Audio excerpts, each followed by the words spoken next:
So we are now live again. People are streaming in. I can tell by looking at the bottom of my screen. Everybody joining the first full day of ICPR. I'll wait just a little bit until everybody's found their seats, put away their coffees, making themselves comfortable in their chairs, on their couches. In some cases, this is really making me jealous. In their hammocks, overlooking mountains and waterfalls and ridges. I don't know, all these Brazilians sharing their picture of their room with a view is making me super jealous. So wherever you are, this will be a good morning, a very early good morning, a good afternoon, a good evening to you all.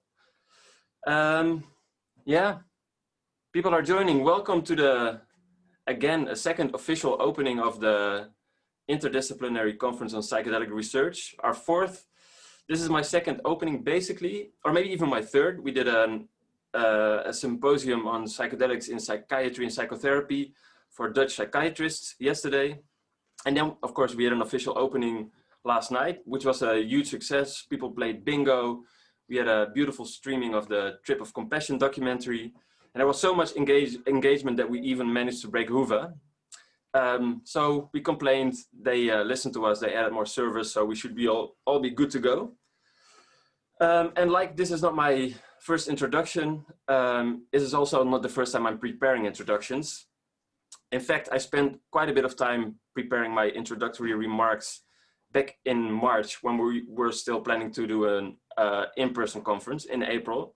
So for many of you who bought tickets registered for the conference recently, the original plan was to have an in-person event here in Haarlem in the Netherlands. But yeah, COVID happened and then we were forced to do an online event, which luckily has enabled so many of you to attend right now. So that's beautiful. And my main sentiment at that time, before we even knew that we were dealing with a pandemic, was that this is a historical transformative moment in the area of psychedelic research, a time of transition. And many of us who have been involved with psychedelic research for some time will recognize the major changes that have happened or have started happening at least in 2019. So for those of you who joined last night, some of my remarks will be, you will recognize my remarks. I'm sharing it again for people that weren't able to join yesterday.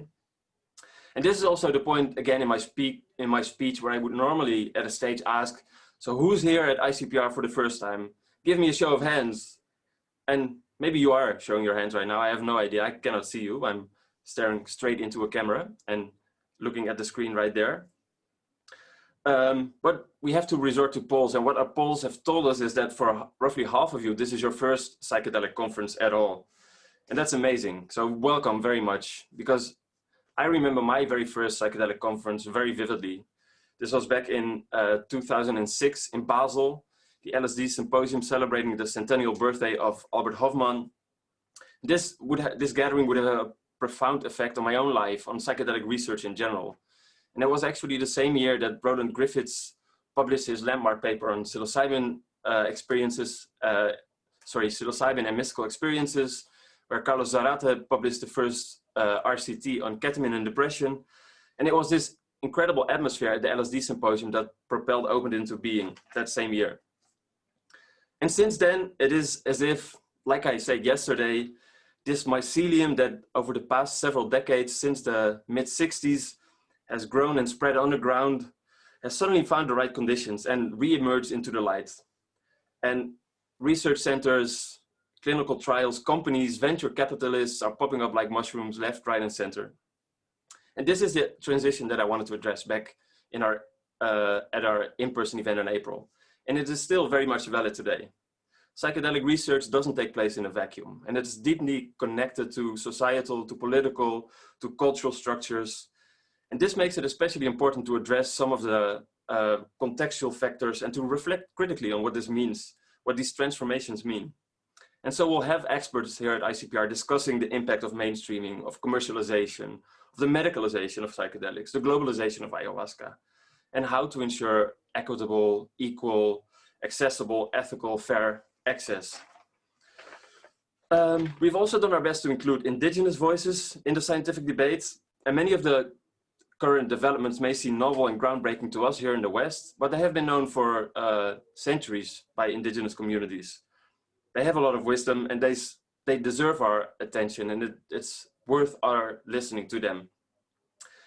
At the same time, I also recognize that it is hard to do this effort justice in an online and science-focused environment.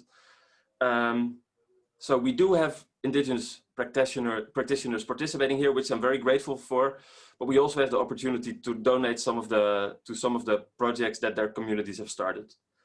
And of course, the most important transition that I need to address is the one that is felt by all of us across the globe. And that is the one caused by COVID-19. So as I said, I'm standing here in our headquarters in Amsterdam, not on the stage. You are sitting at home, staring at a screen and not sitting next to each other, wearing lanyards around your neck. I still have my badge at least. So for us here at ICPR, our whole team, this has been an enormous transition as well, because we'd almost finalized the production of our in-person event when we were forced to postpone the event until September. And then June rolled around and we were forced again to recognize that it wouldn't be possible to do an in-person event at all, and scrambled to transform this into an online conference. And if yesterday's experience has taught me anything, it is that it has taught me that it is indeed possible to have a connected event, that it does enable us to connect to each other and to provide good content. So I'm very glad to have so many people of you here. And another positive side is that it has also enabled us to provide many more scholarships, thanks to the amazing, generous help from the Open Society Foundations and our other sponsors. So we have hundreds of Brazilians. Bem-vindo de novo, Brasil. We have people from across Latin America. Bienvenido a todos. And people from all other parts of the world, which is really amazing. This is what an online conference enables us to do. Finally, I would like to thank all of our sponsors officially, including the one that I forgot to mention yesterday, our diamond sponsors, MAPS and Nike Foundation, Dr. Bronners, our platinum sponsors, and our gold sponsors, Beckley, WavePods, A&T Neuro, Riversticks, Isomer Design, Chacruna, and CIIS, of course. So one final thing, this conference has been put together by an amazing team of over 50 volunteers over the past year and a half, and it is with a lot of gratitude and deep respect that I end my notes by thanking them, and I will continue thanking them again. So thank you very much. I'll give it over to my colleague and general manager until April, Angela Ruiz. Angela, please take our attendees through the logistical and practicalities of ICPR. Thank you very much. Yes, of course. Thanks, Joost, for the introduction. And thank you again to everybody who is joining us today. I know a lot of you are joining us again, and see you guys, some people in chat asking if this aired yesterday. And it did. We are simply kind of going over this again for all of the newcomers today that are joining us for the rest of the weekend. So firstly, and most importantly, like Joost said, we do have 3 Indigenous speakers at this conference who each have projects that they're leading within their own communities. These projects can be found in the sponsor tab with the proper links and PayPal information on donating to their projects and communities. So we definitely urge you guys to check these out and donate what you can. Like I said yesterday, you know, the amount of value and information that modern society takes from Indigenous communities and applied to modern therapy in the context of psychedelics is very significant. And it's our responsibility as a society to give back from where we take so much knowledge and wisdom so that we can continue to learn from our human ancestors. So moving on to the technical points, make sure to walk through the system in order to get comfortable so that you can seamlessly access everything for the rest of the weekend. Taking into consideration computer fatigue for everyone, we have shortened presentations from what they usually are in person.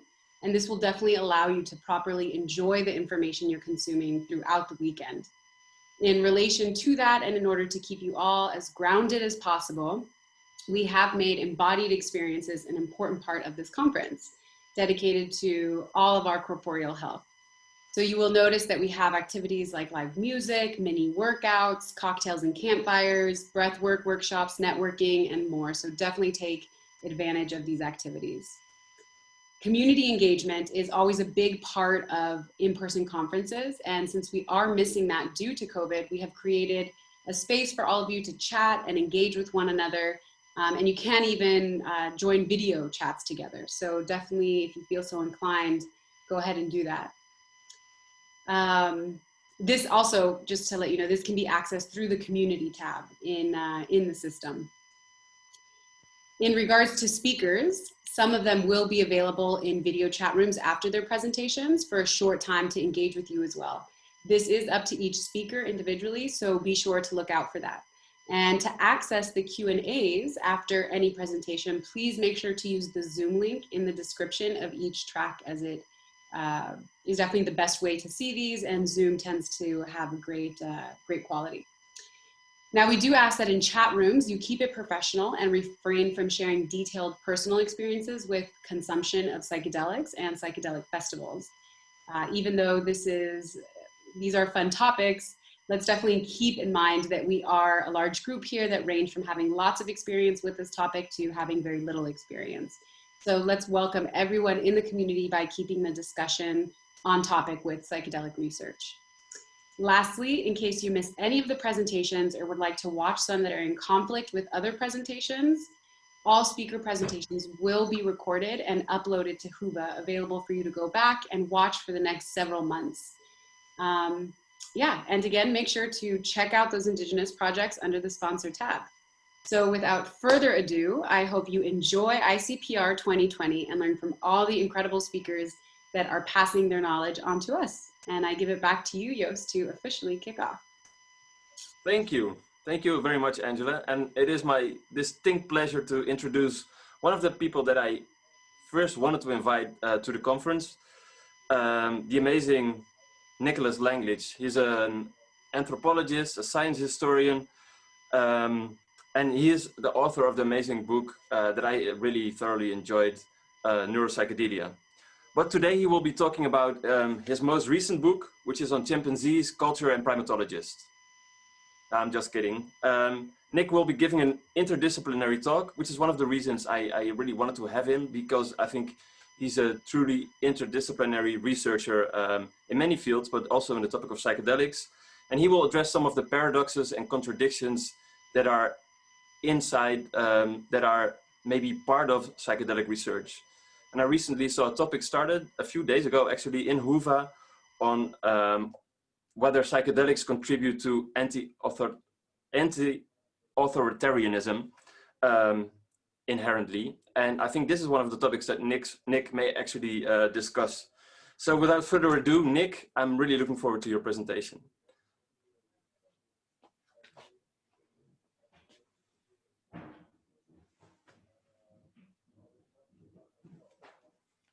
Thank you so much, Joost. Can you all hear me now? Yeah, okay, perfect. So yeah, I wish I could have come to Amsterdam, but I guess we're all kind of heartbroken about that. Yeah, so it's true, I want to talk to you about the psychedelic humanities in particular, and the paradoxes that are implicit in the psychedelic humanities. Let me share my screen with you.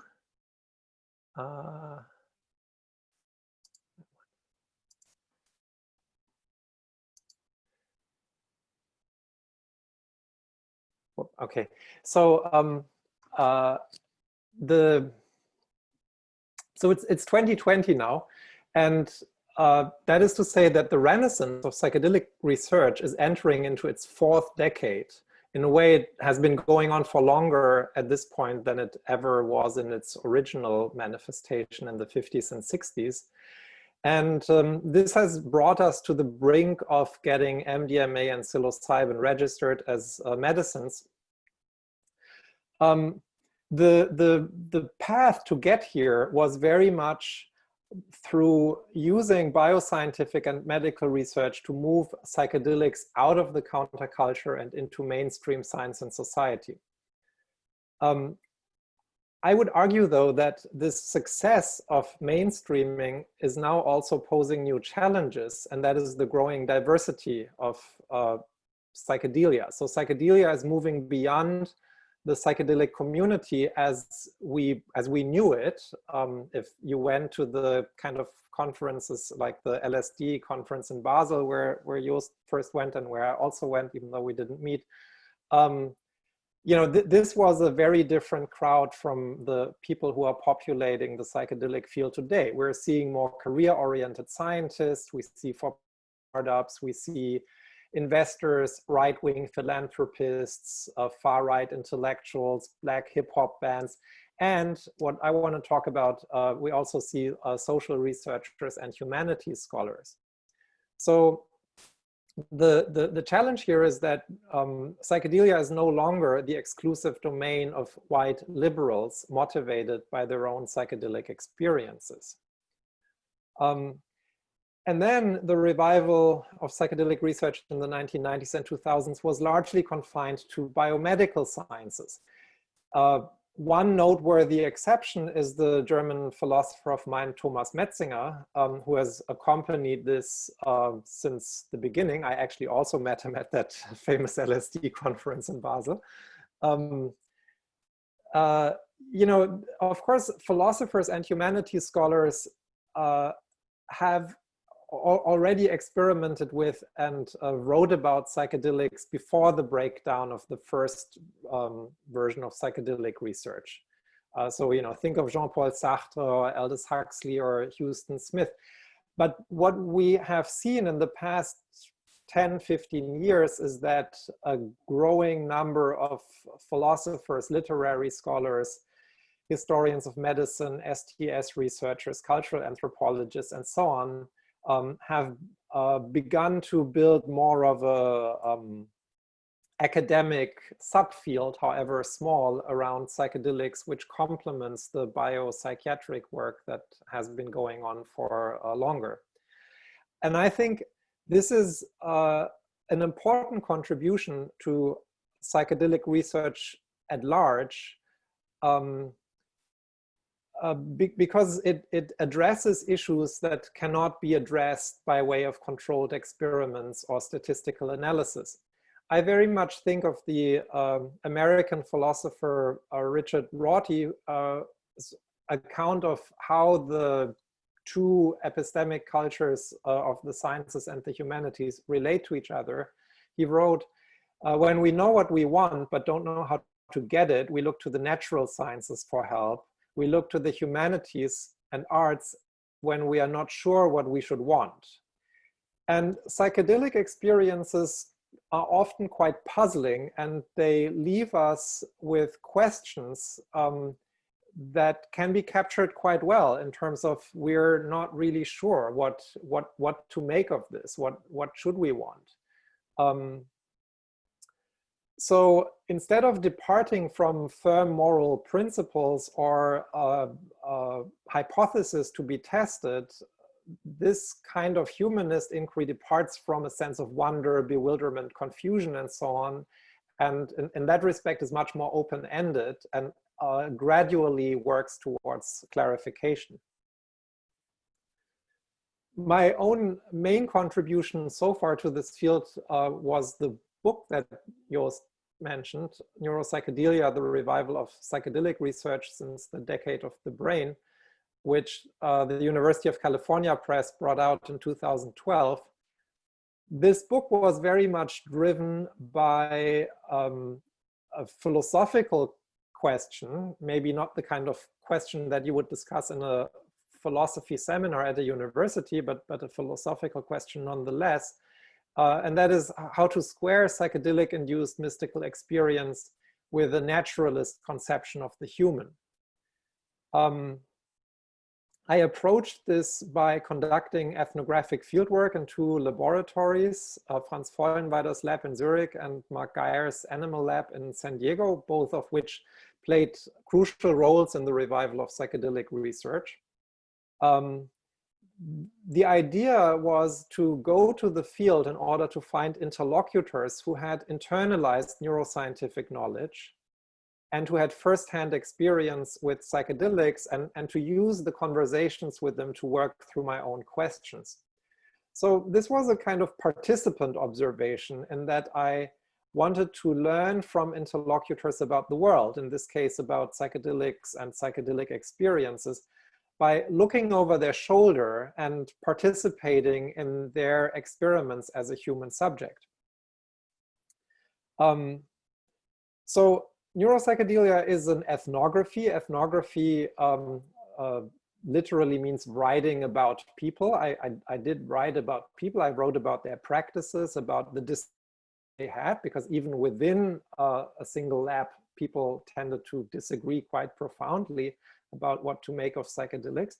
And those disagreements are especially important to me because they open up alternative perspectives. You come to realize that reasonable people can disagree on a subject matter like psychedelic experiences. So Neuropsychedelia is a book about both drugs and drug researchers. It's about how psychedelics shaped psychedelic researchers and about how psychedelic researchers shape the effects of psychedelics by working on the laboratory setting and their test subjects' mindsets. And I think this, crossing over from social research and humanist reflection into psychopharmacology is something that could potentially serve as a model for future work in the psychedelic humanities. One thing that struck me when I went to these labs was that the Neoplatonic perennial philosophy, which Aldous Huxley rearticulated in the 1940s and 1950s, inspired by his own psychedelic experiences, lived on in these labs. And that's particularly noteworthy considering that the perennial philosophy goes back all the way to early, and then Huxley rearticulated it by suggesting that psychedelic ego dissolution gives access to a trans-historical and trans-cultural experience of mystical oneness, which supposedly is at the heart of all religious traditions. In the Zurich lab, I found this philosophy naturalized. One of the researchers told me that the Philosophia Perennis was currently being rearticulated as a neurobiologia perennis. He said what students of religion have discussed as Philosophia Perennis, namely that all religions share the same core of absolute truth, is currently undergoing a modern neurobiological reinterpretation. Maybe the spiritual experiences of human beings do not resemble each other across cultures because they point to the same God or universal truth, but simply because human brains all work alike. Now, this in the humanities and cultural anthropology, this interest in universal and perennial truths has largely vanished. Here, the emphasis is on difference. It's all about historical differences, cultural differences, philosophical differences.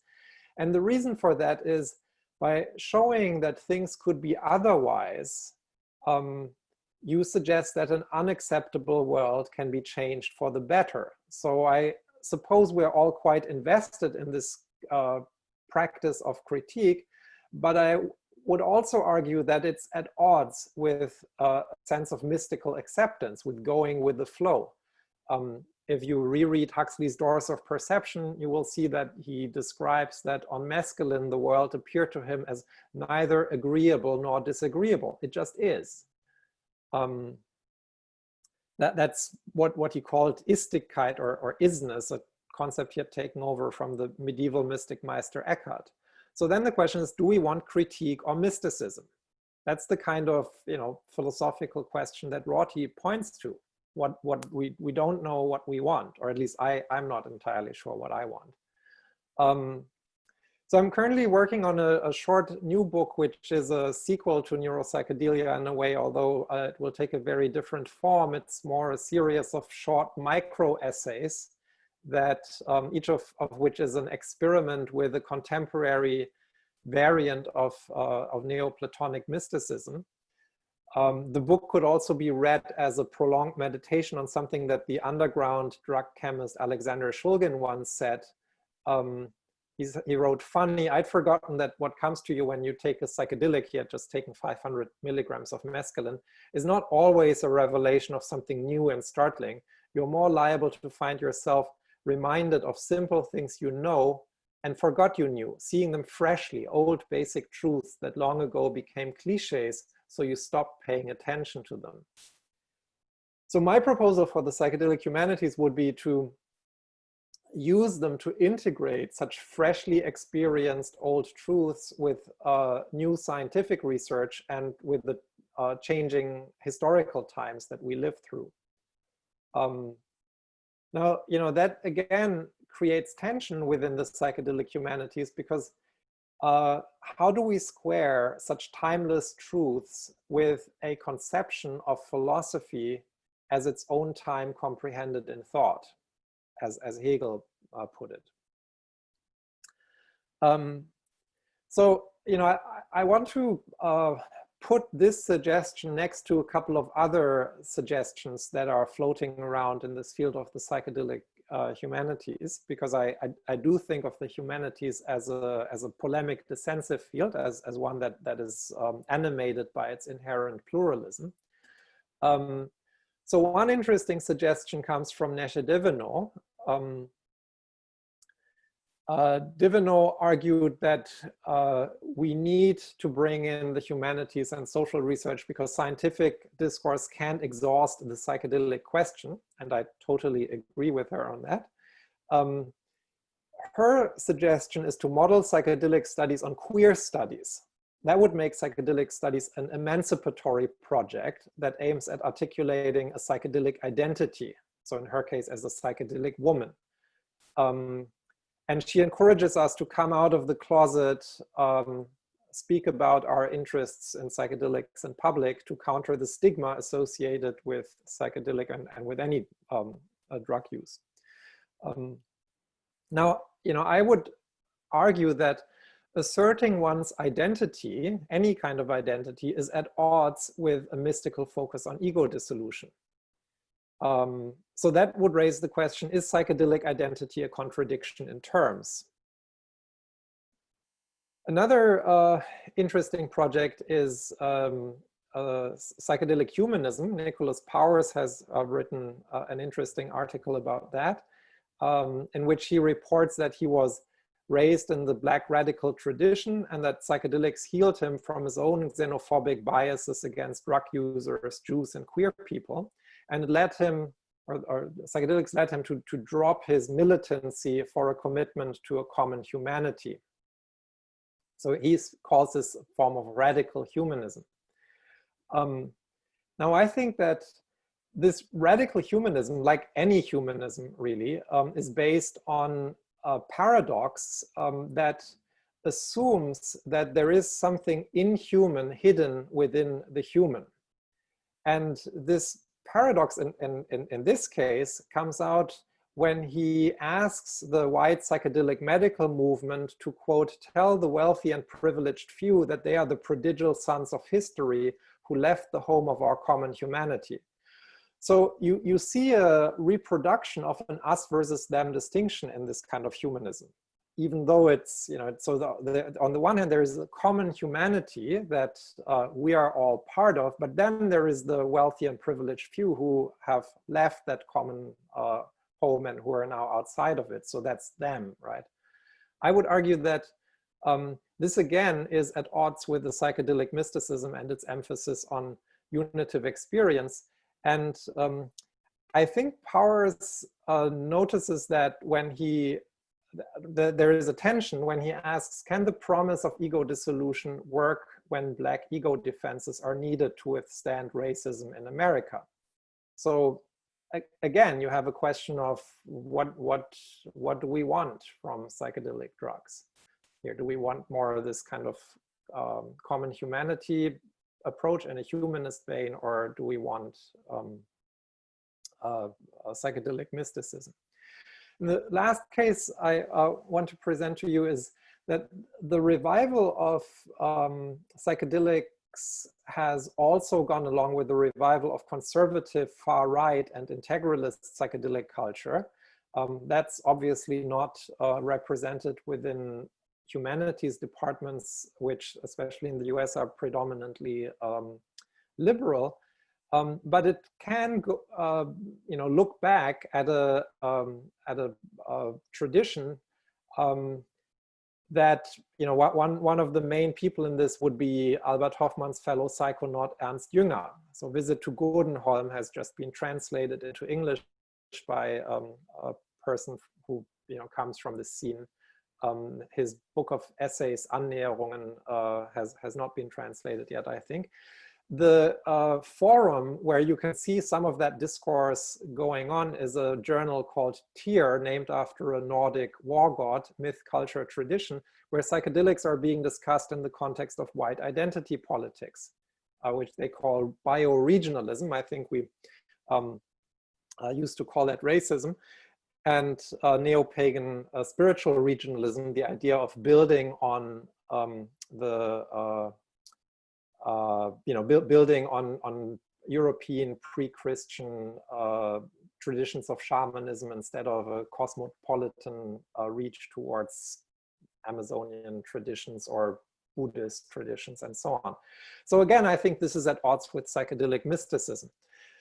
What I'm driving at is that the psychedelic humanities, as they emerged in the 2010s, mirror the reignited culture wars in the US and beyond. The Hungarian philosopher György Marcus described the opposition between the humanities and the natural sciences as follows. Marcus said, the natural sciences are very much consensus oriented. People collaborate with each other in order to build consensus around certain newly established scientific facts. Whereas the humanities are characterized by a polemic dissensive structure. So they are organized around competing schools of thought, traditions, theoretical alternatives, and they're constantly engaged in an agonistic exchange of arguments. That's what keeps them alive. Well, that's what basically gives them this pluralist makeup. And I think the psychedelic humanities, as they have emerged in the 2010s, are reproducing this polemic dissensive structure. That's a paradox if one takes psychedelic experiences to be essentially mystical or unitive experiences, inspiring an ethic of universal love. Because then psychedelic humanities would have to be simultaneously unitive and divisive. And I think psychedelic mysticism represents one polemic position among others in this field, and the fact that it's being perceived as polemic, you can see, for example, in Theodor Adorno's critique of Aldous Huxley's Perennial philosophy, which Adorno decried as an inherently conservative. It's all about, you basically accept the world as it is. So the question, of course, is, should psychedelics be defined by mystical type experiences, which they clearly can elicit, but it's not the only kind of experience they elicit. It just has moved, mystical type experiences have moved center stage from the 60s or even 50s onwards. We know that the effects of psychedelics vary significantly with binding affinity profiles. The effects vary from psychedelic drug to psychedelic drug. With pharmacogenetics, they differ from individual to individual, with dosage, of course, and they differ with set and setting. And set and setting are contingent on historical change and on the diversification of psychedelic culture that we can currently observe. So I think we are already seeing new and old but forgotten uses that reveal effects we didn't know, or maybe we forgot we knew. And the anthropological archive might be able to refresh our memory if we forgot, because there we will find cases of psychedelics being used to strengthen ethnic identity, as in the Huichol peyote hunt, or to foster a warrior ethic, as in the case of the Jivaro. And I wonder if we will see similar uses and effects as the culture wars get even more heated. So my emphasis here is on the plurality of valuations, applications, experiences, and conceptions of psychedelics. I think if psychoactive drugs are defined by their effects, we still don't know what a psychedelic is. That is to say, we don't know what it is today, what they have become, because the set and setting are changing, and so the effects are changing. Right. I think we should look to the natural and social sciences to pose this question anew: what is a psychedelic? And to find new answers. And we should bring in the humanities to work through our ambiguities, to help us figure out what we want these wondrous substances to do for us. And I would expect this inquiry to be organized in the polemic, dissensive manner of the humanities, because we probably all want different things from psychedelics. Thank you. I don't know if we have time for one question. Yes, that was perfect on time. Thank you. So we are getting Joost back again.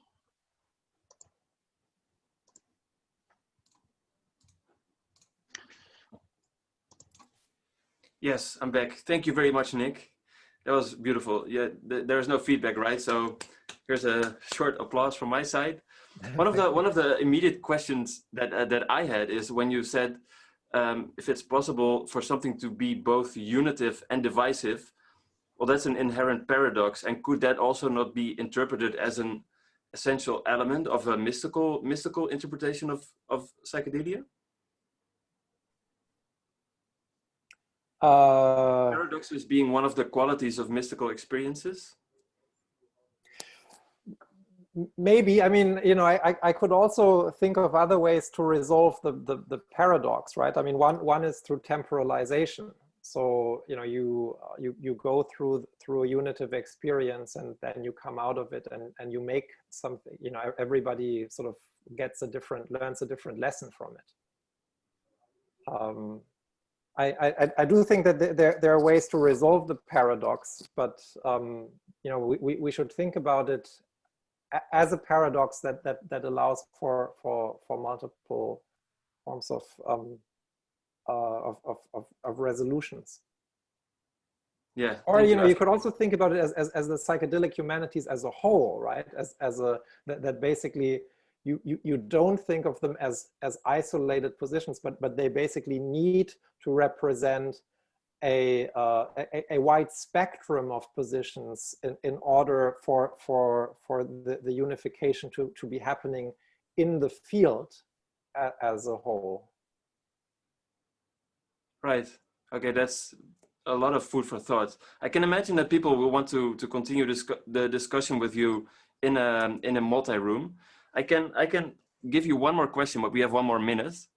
You're getting many thanks. I created such a multi-room, by the way, so if people want to come, I'll create such a multi-room. So that's brilliant. So we can join Nick in a multi-room, which is basically the equivalent of Nicholas stepping off stage and then into a room, so you can mob in and come on with your own interpretations and questions.